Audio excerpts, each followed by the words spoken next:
Hidup segar dan berkarya tegar, anak Betawi putra dan putri, pejuang hak dan kewajiban. Rondon, penandatanganan MOU.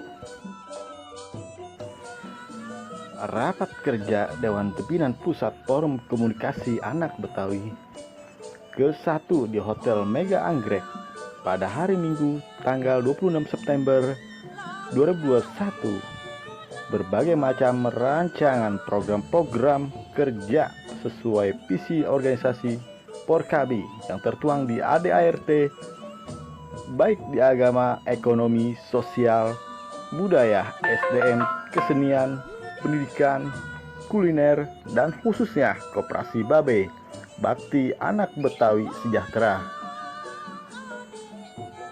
Kesepakatan bersama antara Koperasi Babe, Bakti Anak Betawi Sejahtera dengan PT Digikop Cipta Indonesia tentang kerjasama penggunaan aplikasi digital wahana rumah koperasi, warkop, Dikopin, dan Jasafy.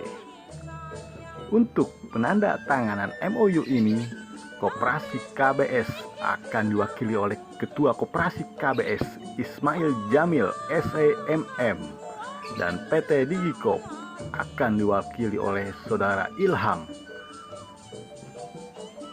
Disaksikan oleh Ketua Umum DPP Porkabi Abang Haji Muhammad Ihsan SH dan Ketua Dekopinwil Dr. Ferry Juliantono. Kesepakatan bersama antara Koperasi Babe Sejahtera dan Lembaga Ekonomi Umat PT Kunci Nusantara Cemerlang tentang kerjasama membangun jaringan kemitraan dengan pihak ketiga. Untuk penandatanganan MOU ini, Koperasi KBS akan diwakili oleh 1.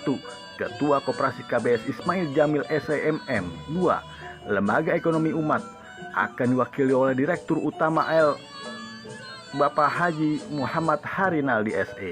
3. Disaksikan oleh Ketua Umum DPP Porkabi Abang Haji Muhammad Ihsan SH dan Owner Lembaga Ekonomi Umat Haji Sutrisno Lukito Disastro.